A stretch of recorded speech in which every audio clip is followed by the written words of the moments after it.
Whee! Hi. I'm going to be narrowcasting a little bit with this one. This is not a video about Steven Crowder, really. It's a video about freedom of speech and what that means and how to protect it. And when I say that, maybe you think you know what I mean. A lot of people have a certain take on this subject. The idea that, although we may not like Steven Crowder's shitty behavior, we must defend his right to perform it on YouTube, lest they crack down on us later. If we demand YouTube do something about harassment on its platform, we're handing over the reins of censorship to an evil corporation. That is not my position. That is actually the position I intend to rebut with this video.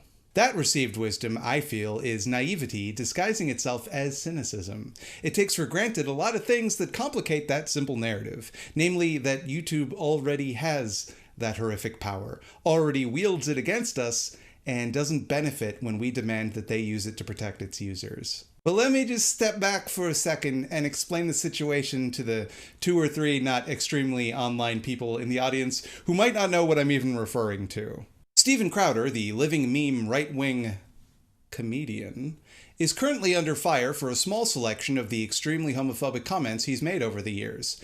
And by under fire, I mean the subject of some pretty even-keeled criticism. On May 30th, Vox columnist Carlos Maza wrote a Twitter thread detailing some of the harassment he has received at the hands of Crowder's fans, after Crowder made some pretty fucking gross comments about him, repeatedly, over the course of several years. Crowder has called Carlos, quote, a lispy queer, an anchor baby, and told him he's been given a free pass for being a crappy writer because he's gay. Maza has been doxxed by Crowder's fanboys and, all around, been made to feel pretty unsafe by YouTube's refusal to enforce its own rules against harassment. YouTube's response was indelicate. They decided that Crowder's direct targeted harassment of a gay man on their platform was uncomfortable, but ultimately permissible. As an open platform, it's crucial for us to allow everyone from creators to journalists to late-night TV hosts to express their opinions within the scope of our policies. Opinions could be deeply offensive, but if they don't violate our policies, they'll remain on our site. That's interesting to me. It makes me wonder if YouTube's harassment policies are publicly available and directly contradict what they're saying. And oh, hey, would you look at that? They do! Content or behavior intended to maliciously harass, threaten, or bully others is not allowed on YouTube. Now, I get it. This is a pretty fine line. Who knows the exact moment that gentle mockery and joking around turns into bullying? I don't know where the boundary is, and I think there are a lot of edge cases we could have a debate about. But this isn't one of them. Violence, filth. Okay, so the little queer could eat his chips all nonchalantly. It's code for rape, Mr. Queer eating chips on the Vox channel. Chip, chip, chip, chip, but you can eat just one. Like dicks. This is what Mr. Gay Vox wants to do. Mr. Token Vox Gay Atheist Sprite with surprisingly flaccid chest considering how thin he is. It is. If this is not bullying, then the word bullying doesn't mean anything. This is so cut and dry. What would he have to do to be more of a bully than this? Like, threaten to take Carlos Maza's fucking lunch money? YouTube's definition of bullying that they themselves offered in this very same document is behavior intended to humiliate someone else.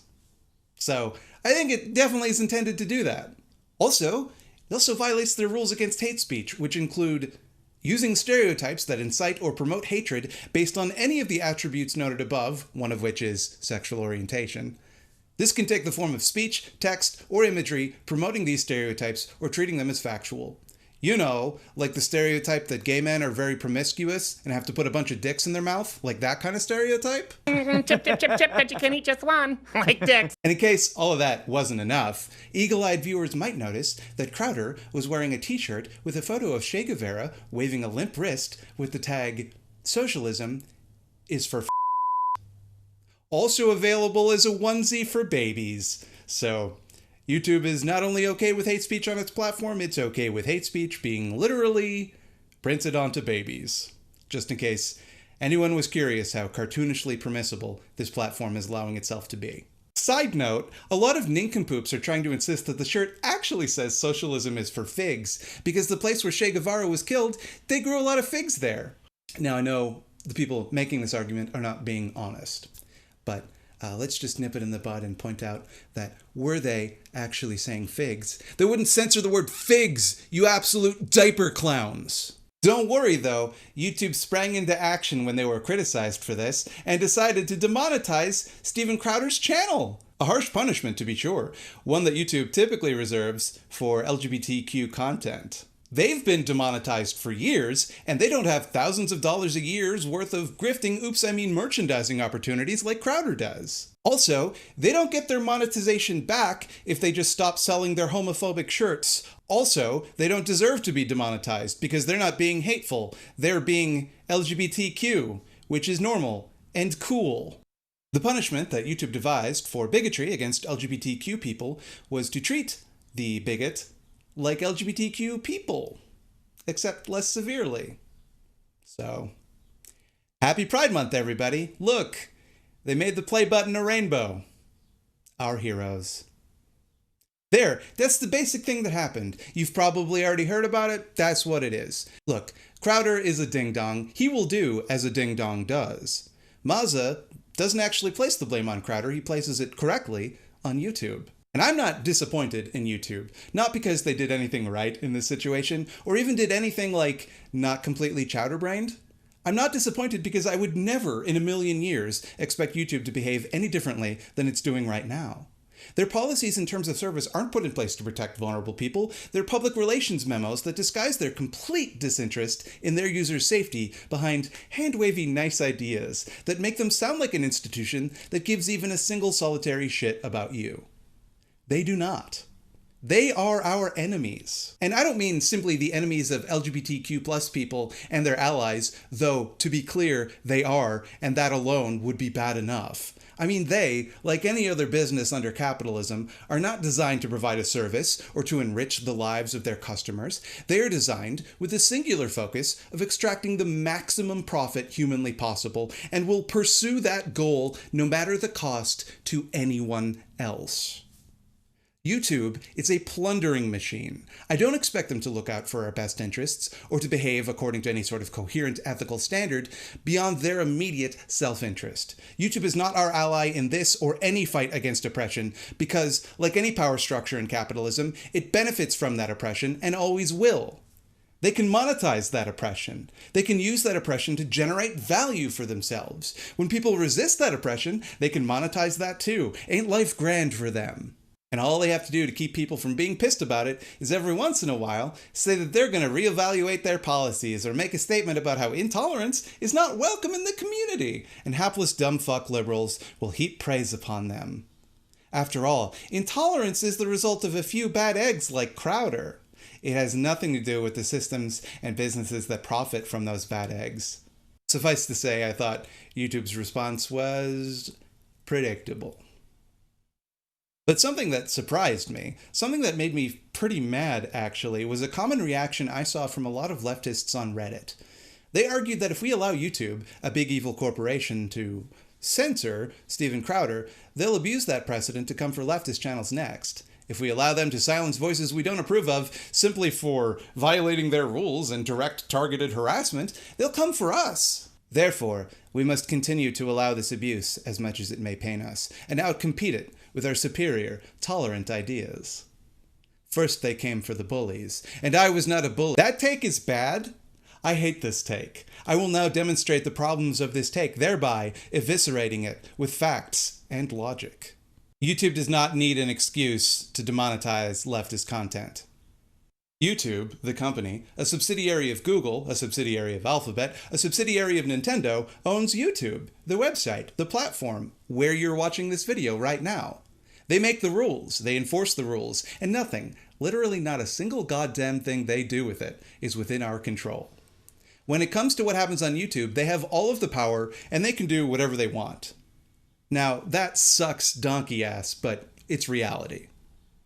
Let's say I'm John YouTube, the Chief Entergagement Officer of YouTube. I decide that, you know what, all of these commies are cramping my style. They're not worth the measly little ad revenue they bring in because they might inspire the proletariat to rise up against us and take my cool website and make it better for everybody, and then I can't make any money from it. They don't need and aren't going to wait for an excuse when they feel that leftist content is too dangerous for their bottom line, and make no mistake, that day will come. They'll just do it. They won't justify it. They won't admit they're doing it. They'll just make some changes to their TOS and then just delete willy-nilly, and you can bet your buns it won't generate angry statements from the media or Ted Cruz about how we have to protect freedom of speech. There won't be a backlash. It's a perfectly safe thing for them to do. See, what you have to understand is that the right-wing outrage machine is finely tuned to protect all manner of abusive ding-dongery. These astroturfed phonies come together in rhetorical lockstep, not because they understand the importance of solidarity better than the left does or whatever, but because they're all funded by the same few rich ghouls. They all have the same few pet causes. There is no leftist billionaire equivalent pumping out like Marxist agitprop because billionaires have no interest in destroying the mechanisms by which they became billionaires. So when Crowder finds himself in a bit of a pickle and he's being criticized by leftos, he has a bunch of other powerful media figures and outlets that have a vested interest in protecting him. If, say, Sean Skull came under similar criticism, there are no magazines or advertisers that give even the slightest shit. The use of leftists to these platforms is that we occasionally generate clicks. You clicked on this video, that's it. But rightos? They have millions of dollars in think tank money. They spend millions on advertising on these platforms, including on leftist videos. So even the leftist videos are only useful to YouTube as long as the right wing says they are. They rake in tremendous amounts of sticky, icky cashish in the forms of donations and brand deals. To put it bluntly, they're just a whole hell of a lot more profitable. If you cave to right-wing pressure to ban leftist content, you might make a few communists angry. Big deal. Communists already don't like you, you big rich jerk. I'm a communist. I can confirm. I hate your guts. But if you cave to left-wing pressure to ban right-wing content, you make advertisers and investors angry. Which do you think factors more heavily into YouTube's decision-making process? There's no risk in shutting down leftist speech, or even just any speech critical of the right online. Want to know how I know that? Tech companies do it all the fucking time. Right now. Already. YouTube and other tech companies are already silencing dissident media. In the wake of Crowdergate, YouTube was desperate to convince people they were taking the threat of hate speech on their platform seriously. But at the same time, they were also desperate to not have to do anything and to not have to spend any money. Their response was to algorithmically search for and automatically delete hate speech based on certain signifiers. Can you guess what happened? It started flagging things which attempted to respond to or educate people about hate speech. Like this video from Max Blumenthal tackling the Holocaust revisionism of man-ghoul David Irving. In one case, they deleted a response to Steven Crowder during one of the brief breaks he took in between hate speech outbursts to simply be wrong instead of wrong and hateful. This video by Progress Voice attempted to respond to Crowder's misattributing of a quote by Gregor Strasser to Adolf Hitler. The video by Crowder, with the same subject matter, just, with the details wrong, didn't get touched. So for those of you keeping score, YouTube's response to someone being a bully and a bigot on their platform was to create a method to silence people that criticized him but leave his speech untouched. And still, he complains that he's being censored, and still, there's outrage on his behalf. I saw maybe 2 tweets about Progress Voice's video before it was reinstated. Now, I get it. Progress Voice is a small little channel, but one would think that if this were actually about free speech, or whatever, people would be angrier about the little guy actually getting silenced, rather than the millionaire no longer getting paid to speak. Or how about the time that Tim Pool and the alt-right creeps in his orbit managed to get anarchist news site It's Going Down taken off of Patreon? Do you want to know where I learned about that? From It's Going Down, not from fucking Forbes. And speaking from a more personal place, just look at all the videos that YouTube thoughtlessly deletes after mass flagging campaigns by right-wing trolls. Everyone from Sean Skull to Three Arrows to motherfucking Big Joel of all people have had videos removed and had to fight like hell to get them put back up. Think about the smaller channels without a big audience or community behind them that had this happen to them and nobody even knew. The chuds won't mass flag me though, no matter how hard I try to bait them into it. Obviously, they're afraid of me and my enormous muscles. That's not even getting into all the state-sanctioned repression of leftists that's well documented. Corporations could just lean on something like that. COINTELPRO, the House Un-American Activities Committee, just straight up murdering people like they did to Fred Hampton. There's no shortage of ways to shut up inconvenient leftists when they get too close to teaching people subversive ideas. We don't gots to get hate speech removed from YouTube for them to start silencing leftist voices. They're just gonna do that either way. But okay, maybe the far right will go tit for tat and demand we silence leftist voices for retaliation. In fact, they always do. In fact, a lot of the examples I cited were them doing exactly that. They will fight back, and in a lot of cases, they will fuck us over. And we should fight them anyway. It's worth the risk. Anything cool or good we can possibly do will be met with retaliation from reactionaries. That is a fact of life. Now, maybe that's not worth it for you personally. Maybe you're in a vulnerable position and can't afford to open yourself up to that kind of risk, and that's fair enough. For everyone else, for people like me, you don't give in to bullies. It will never make them stop. It makes them bolder. Fighting back isn't guaranteed to make them stop either, but it's a whole hell of a lot more likely to. Getting hate speech taken off one of the largest media platforms on Earth, responsible for 11.4% of all web traffic globally, is a fight worth having. Not just because we don't like hate speech, or because we have a difference of opinion, but because it causes real harm to real people. Let's not forget, this whole controversy started because a gay man complained that every time one of these videos gets posted, he gets loads of harassment. He got doxxed. Should we just tell him to ignore that? To suck it up? Is that the type of community we want to be?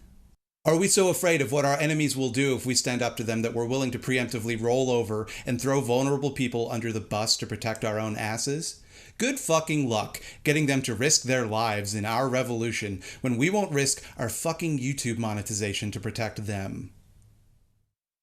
Allowing that type of harassment, those kinds of threats, to go unchallenged presents the real danger to freedom of speech. It is a clear and deliberate attempt to make the platform, and by extension, the discourse, and by extension, the world, more hostile and dangerous for gay people, to make them too scared of retaliation to speak up. Making a mockery of their sexuality normalized, and demonstrating to them that nobody will stand up on their behalf. And if we refuse to advocate for the powerless because we're afraid of what the powerful might do to us if we do, we're proving them right. Letting that continue is not a victory for freedom of speech. It is a dereliction of our duty to protect the speech and safety of vulnerable people in our community. Oh, and also, freedom of speech does not guarantee you freedom to a platform. Hey, can I come into your house and talk for 6 hours about how ugly your mother is? No? Why not? I thought we cared about freedom of speech. I thought that's what this whole thing was about, right? You know, come to think of it, I've never been published in the New York Times. DC Comics has continuously rejected my pitch for a comic where Batman is real and my dad, and he tells me he's proud of me. Despite having more than 200 YouTube subscribers, I have not once been invited to perform at Carnegie Hall. None of these institutions have platformed me. Am I being censored? Make no mistake, I believe Crowder has the right to say whatever he wants, to believe whatever he believes, to be as hateful and unfunny as he wants. I think pretty much everybody agrees with that. I do not believe he is entitled to do it on any platform he so desires. I do not believe we owe it to him to allow him to amplify his messaging with whatever tools he wants to use. Freedom of speech is a human right. Freedom to have a YouTube channel ain't. You can have your YouTube channel deleted if you use too much copyrighted music. I don't hear anyone talking about the freedom of speech implications of that, but when it comes to hate speech, suddenly everyone is a fucking human rights scholar. Give me a break. Ah, but Thought Slime, you hamburger. YouTube and other social media platforms have such a monopoly that by all rights, they should be treated like the digital commons. And I can't say that I agree with that. They should be seized by the people, dismantled, and replaced with a more egalitarian alternative. But I get your point.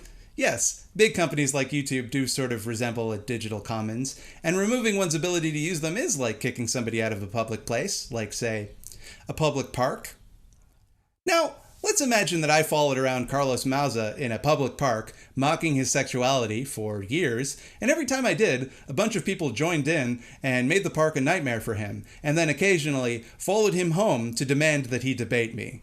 People would be within their rights to try to get me banned from the park, because I'm making the park unsafe for other people in the park. Now, do I think YouTube should get to decide who can and cannot use their platform? Absolutely not.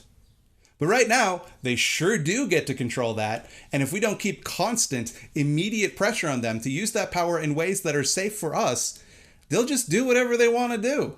Whatever they judge to be best for their bottom line, and that sure as hell ain't gonna be good for us. This was never a fight about freedom of speech. This was a fight about marginalized people demanding that huge institutions who have enormous power over them don't leave them vulnerable to abuse. I understand why people make this argument. I really do. I agree with a lot of the logic that builds up to it. We shouldn't hand over the power to censor public discourse to YouTube. That's a horrifying dystopian idea. But that ship has sailed. They have that power, and they've had it for a long time. I want very badly to take that power away from them. I don't like the idea that a bunch of shareholders in a fancy room somewhere get any say in what 11.4% of web traffic looks like. It enrages me. I live for the day that we strip them of their power and seize control of the apparatuses that they have used to accrue that power. And that day will come. But it's not here yet. So if we sit back and let them use that power however they please with absolutely no pushback, with no outcry, that only makes their grip over us stronger. YouTube doesn't want us able to challenge their decisions, to make thousands of people mad about the lawful exercise of their absolute power. They want us to be quiet. You're not taking anything away from them by letting them continue hosting hate speech. They are not made more powerful when you fight to get that hate speech removed. If it benefited YouTube to remove hate speech, they would have done it already. It's not what they want. They like having the hate speech there because they make money from it.